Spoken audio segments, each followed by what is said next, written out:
Hi Matt. Hi. Lovely to be here with you in the Clean Break studios in North London. How are you? All right, yeah, not bad. It's Friday. Good. It's been a long week, but Yeah. good to talk to you. Good to talk to you too.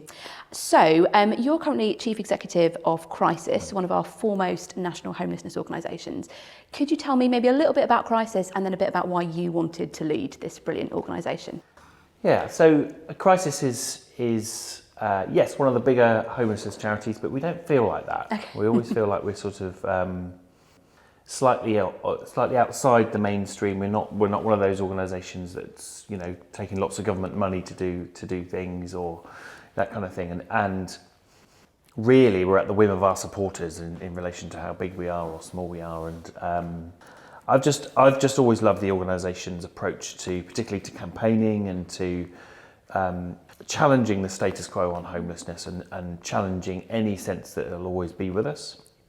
So I was first kind of drawn to working there because of that clarity of campaigning zeal, I suppose, because that's my background. And then when I got there, I thought, well, actually, there really is a battle to win between just managing homelessness and ending it and seeking real long-term solutions.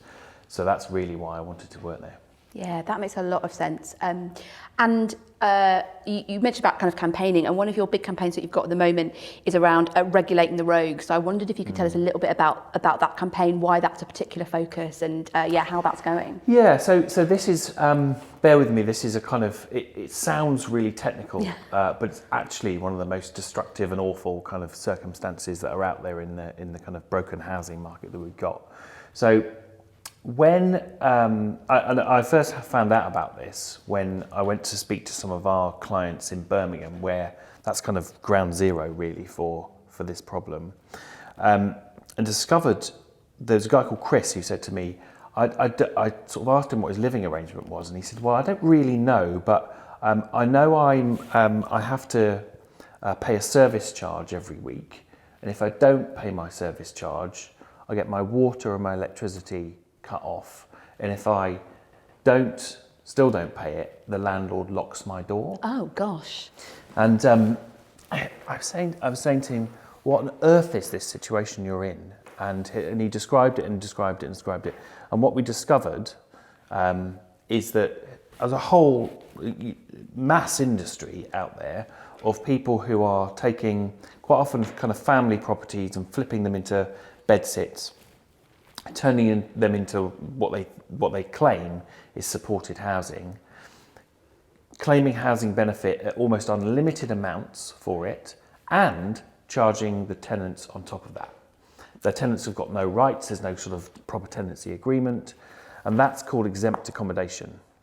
Wow, and okay. We think there are at least 150,000 people in this situation. Yeah. There's at least £800 million a year being spent and given to these organisations. Not all of them are kind of rogue, some of them are legitimate providers of supported housing. But it's the Wild West, and this is what happens when you don't build enough homes, when you take the true value out of housing benefit, and when there's so many people needing help. There are people out there that would genuinely create business models to exploit people who are, leaving care, street homeless, escaping domestic abuse. So they're the kind of rogues we're talking about. And we've done a lot of work to bring this to the fore. We did a panorama program. We did, persuaded the select committee to cover it, various kind of investigative journalist things. Because I think, however technical it is, it's no less scandalous than kind of, the sort of Winterbourne View kind of social care crisis, that kind of stuff. It's that. It's got to stop. It's morally outrageous. Absolutely, that's extraordinary. And you say it's such a depressing thought that someone's going to exploit that system that's there to support those vulnerable individuals for their own benefit. And as you sort of talk about that, as you say, sounds technical, but that feels like exactly the kind of thing that an organisation like Crisis is in a brilliant position to look at. And I think also it is interesting, isn't it, that one of the things we find at Streetwise Opera, or certainly when I talk to people who perhaps aren't in the homelessness sector, is that rough sleeping or street homelessness is generally what sort of pops to mind. And what you're talking about is a kind of a layer of exploitation that is maybe not seen as much, but still sort of really significant. I wonder what you find, and it could be related to that, it could be something else, what you find the biggest kind of misconceptions about homelessness are in the course of your work. Yeah, so I think the probably the biggest problem, as well as the biggest misconception, is this idea that people's homelessness is brought about by themselves. And we know, because of some really quite deep work in relation to public attitudes, that not only do people think that, well, homelessness is just rough sleeping, and really that means it's just older men with beards who have alcohol problems, but they think, the general public thinks, that's their own fault, they choose it, and we will always have people who are like that. And so when you dig into the statistics and the kind of scale of this as a public attitude, it's absolutely rife. Wow. And so therefore, when it comes to the solutions to homelessness, of course, amongst journalists or politicians or other decision makers, they of course share those views, because that's prevalent in society. So it's a misconception, but it's also a massive barrier. And that's why you end up quite often with really low expectations out there in the world as to whether people will leave homelessness behind. And I find that it's offensive to people, because there's not a single person I've ever met, and I've met thousands who's experienced homelessness where that couldn't have either been prevented or ended permanently. Yeah. And so all you need to do is aggregate that thought, and you obviously know this can be ended as a problem. So it's a deep cultural misunderstanding. Yeah, and it's concerning, isn't it? Because ultimately, as you say, if you're, politicians respond to voters and what voters think, and that, that kind of absolutely echoes through. I'm interested in how, obviously during the pandemic, the government launched its Everyone In initiative. Yeah. And I don't know, I'd be interested to know what public response was to that. It felt like it was very positive at the time. And obviously now, that was an initiative that took place during the pandemic. I wonder what your views were on how effective that initiative was, and also what its legacies are or aren't. Yeah. Well, I'll never forget the day. I'll never forget the day that it happened. I think it was something like 25th of March during the pandemic, early weeks of the pandemic, and it was a Wednesday, and I've been in touch with Louise Casey, who was working for the government at the time. And she was about to send an email to all local councils in England saying, right, we want everyone off the street by Saturday. Wow. And I said to her, how would you feel if we leaked this email to the press? And she said, yeah, do it. Gosh.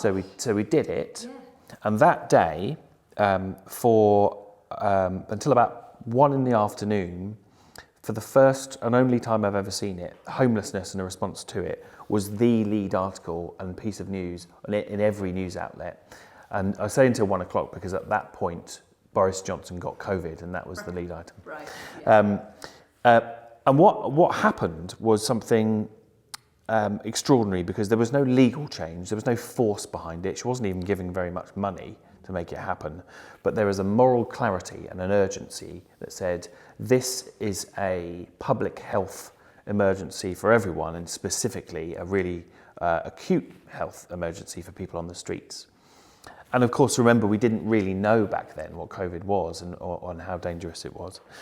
And I suppose as the weeks went by, we saw what we thought was going to be all of the rough sleepers brought in, which was, the government was saying was around 3,000 or 4,000 people, turn into 37,000 people brought into hotels and other forms of emergency housing. So number one, the scale of the demand out there was completely of a different order than anyone had imagined. Number two, not everyone did come in for a variety of reasons, but the majority did. And we saw that when you can organise around a sort of clarion call for leadership, something amazing can happen. But I guess in the end, there are two lessons. One is that Leadership really matters, and if we can see homelessness, and particularly street homelessness, as an emergency all the time, not just when there's an additional health risk. I mean, given the fact that the average age of death is 44, it's already an emergency. But the other lesson is that, of course, a period of time in a hotel room wasn't the answer for people unless people moved into a home of their own. And it absolutely exposed the tension that's there in the response to homelessness between kind of temporary stays in emergency accommodation, which are better than sleeping on the streets for a bit, and what we should be doing, which is, right, everyone needs a home of their own, and how do we as quickly as possible make that happen? Absolutely. Yeah, that's really fascinating, and what that leadership piece can do when it's there and activated. When we did a lot of our work online at Streetwise during the pandemic, and when we were able to go back to working in person, we did a series of projects called Respond, where we sort of went into frontline homelessness settings and said, what do you need? What could we do? What do you need from us? It doesn't have to be opera this time. It can be anything related to creativity. What is the problem that we're trying to solve? And almost everyone said the problem is that our communal spaces are now not being used because people have got used to being in their rooms, isolated, and they're not coming back together. And so, as you say, there are all kinds, it's of course much better to be in a hotel than being on the street, but it's also profoundly isolating, still profoundly isolating in that moment.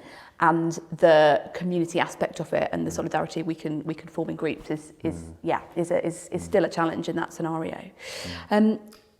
Given that the importance of of leadership, what do you think if the government were to do one thing tomorrow, one big policy piece tomorrow that would help in ending homelessness or preventing homelessness, whichever you prefer?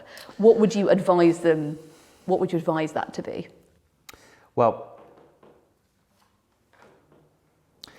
I think I've come to the conclusion that the only one thing you can do is to make your response to homelessness holistic.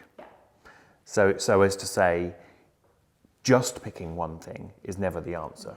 So there's an obvious starting point, which is, in order to stop homelessness, you've got to also stop creating it. So you first and foremost, housing benefit has been frozen and rents have gone up 15-20% a year, and that is a disaster, and it creates homelessness. So government could sort that in March in the budget that's coming up, and they really should. But also the longer term stuff around how there's not enough housing, or take a whole range of different things that can and should be done, whether it's sorting out prison leaving or care leaving, or the destitution caused by no recourse to public funds. There are a number of these policies. That's all obviously necessary, and ministers come and go, and we tell them the whole thing, the same thing over and over and over again, and we'll continue to do that until people listen. I guess the other thing, though, is going back to public and social attitudes. Is, I would say, that the successes that have been had in this country and around the world, and particularly in recent years around the world, on homelessness, have come when countries have reorganised their response. So you take the money and all the organisations that are doing temporary accommodation, and you say, can we spend that money and that organisation on real housing and support for people when they need it, taking that housing first principle. And it really works. It really, really works. As long as you can get the prevention right, it's not really rocket science. So the one thing is a strategy that brings that all together. That makes sense. So you've referenced one of them there, but it'd be good to know. So what do you think those wins, those big wins over the last few years have been? So Housing First might be a good example to start with. And tell us a bit more about what that approach is. Well, so I think the last time there was a really, in England anyway, a real breakthrough in terms of homelessness was probably the kind of early 2000s, when rough sleeping went down about 2/3. And what happened then was a lot of people were moved into temporary and emergency accommodation, and there was money put into the hostel system to kind of make that system better. But a lot of those people went back out onto the streets or into other forms of homelessness, or just remained in hostels for years.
But in England, it's not taken off. And the reason, from my perspective, is that there's still the dominant model of response is, okay, particularly if you're a single man, really you need to go into an emergency housing and then the hostel system, and you may get stuck there for years. Yeah, gosh. Well, let's hope that changes soon, because it sounds like, you know, an incredible approach that's proven. Yeah, we have solutions. We know the solutions. And actually, even though we do really need much more housing and social housing, you know, we're not talking about the levels of really acute chronic homelessness that you see in San Francisco or New York or whatever. You know, tonight around 1,000 people will sleep rough in London. We can do that. Yeah. No, that's an organisational kind of engineering problem, isn't it? We can do that. Yeah, absolutely. Obviously, you know, as you've just talked about really clearly, housing is such a crucial part of ending homelessness. We're in the position for Streetwise where we straddle two sectors. We're a homeless organisation and we're also an arts organisation. And I think that, you know, it is interesting for me that sometimes when I talk to people about a bit about what we do, a very automatic response will be, well, what part does the arts play in ending homelessness? Surely housing is the answer, and clearly in many ways it is the answer. I wondered, I don't know how much arts provision you do at Crisis, and it'd be lovely to hear about that. And it'd be interesting to hear your views on how the arts and potentially other disciplines like sport or other things like that can, where do they sit in that fight to end homelessness or prevent homelessness? Yeah, so I think it's really important to say that a response to homelessness that doesn't include where you're going to live isn't going to work. But at the same time, a response that is only where you're going to live doesn't really get at the heart of how people rediscover their potential and I guess move on from trauma. I see very often you see that particularly some of the arts and other work that we do is about re-establishing confidence, a sense of identity, and a sense of what the future might look like, as you know, once people have a home to live in. I think it's also about the ability to see people equally and say, what is it you're interested in? And we find, we have over the years provided all sorts of arts opportunities and seen people's levels of kind of self-expression surprise them, and particularly the way in which access to arts activities can help people, you know, collect thoughts, be calm, and almost be the opposite of the trauma and chaos that homelessness can bring to people. So yeah, I think that holistic way in which approaching homelessness through sort of the whole person lens is exactly where the arts come in. And I think what we've learnt is that's about sort of personal targeting of that. So sometimes over the years, we've definitely provided fantastic opportunities for people, big class opportunities, that kind of stuff. And not everyone quite knows what that is or knows that it's for them. And I think what we've discovered is that much more personal planning about not just what housing do you need, but what are your aspirations in terms of employment and well-being and relationships, and how do these opportunities in the arts help you get there? So my view is the opposite of homelessness is realised potential. Yeah, absolutely. And I think there's also an interesting thing about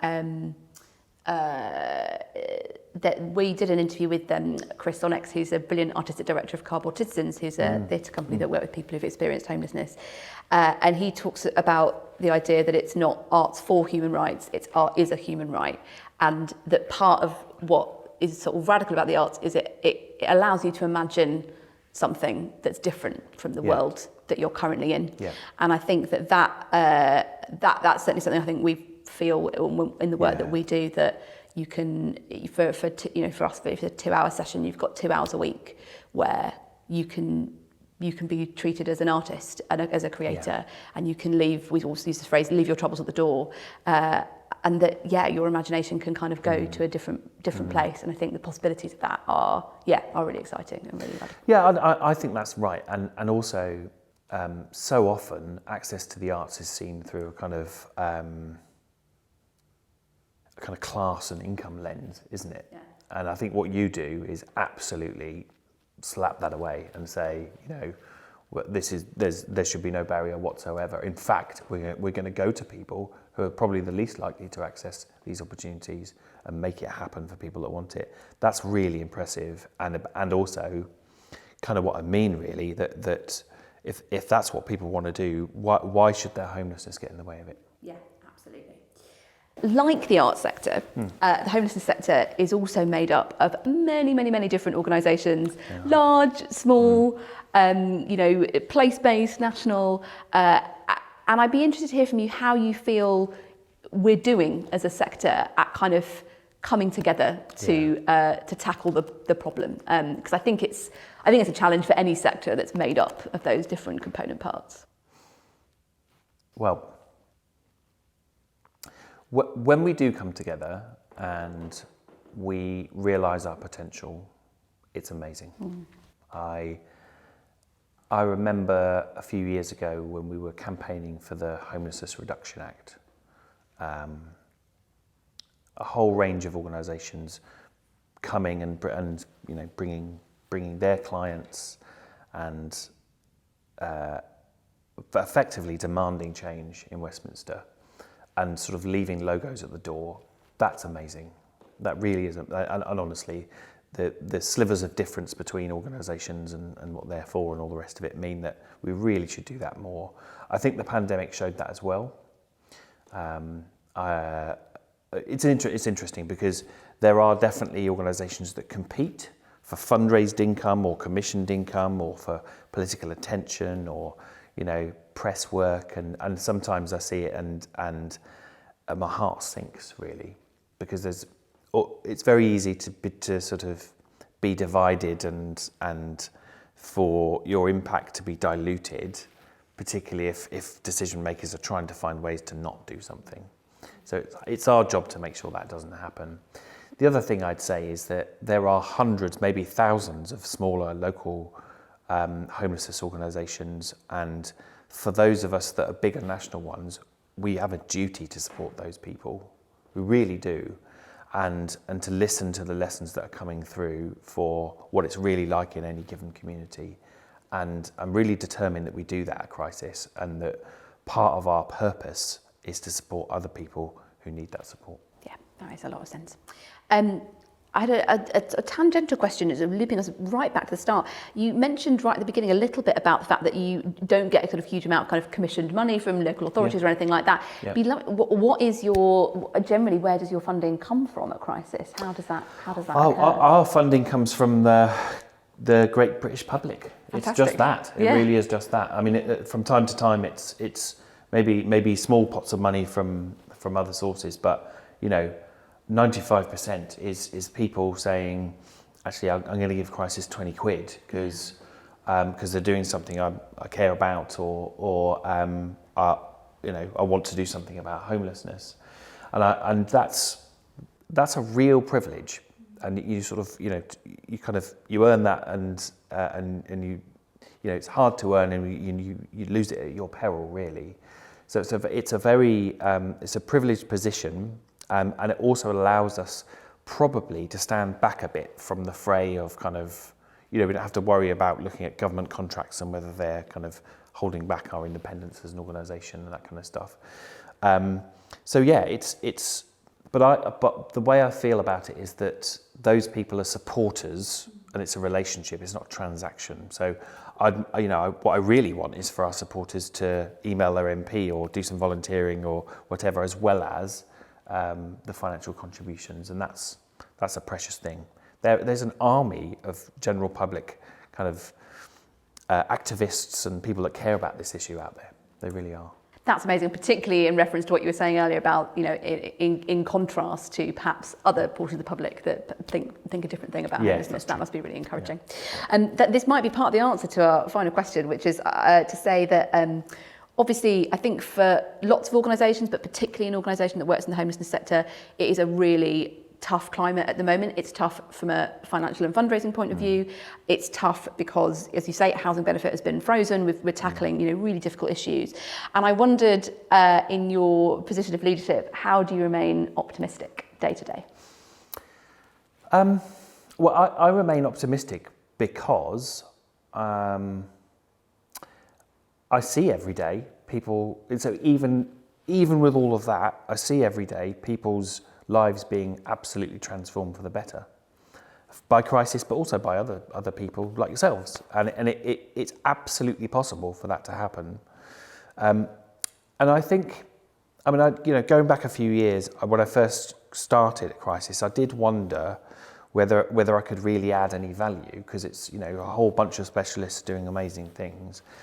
And I think I'm really optimistic, but I'm also sort of still agitating really for that mind shift that we need. And I'm optimistic because I'm also motivated to kind of keep nudging and saying, hang on a second, we still are just managing this issue, we're not ending it. And that's there's an urgency to that. This is a human emergency in a 21st century rich country, and we've all got to play our part in saying, yes, we're optimistic, but we're also quite pissed off at this really failed response, and we've got to do something about it. Yeah. Matt, before we finish, is there anything you wished I'd have asked you, or anything else you'd like to talk about that I can ask you a question about before we end? Brilliant. So. Well, in which case, just to say thank you so much. Thank you for the brilliant work that Crisis does. It's been lovely to talk to you. Great. Thanks.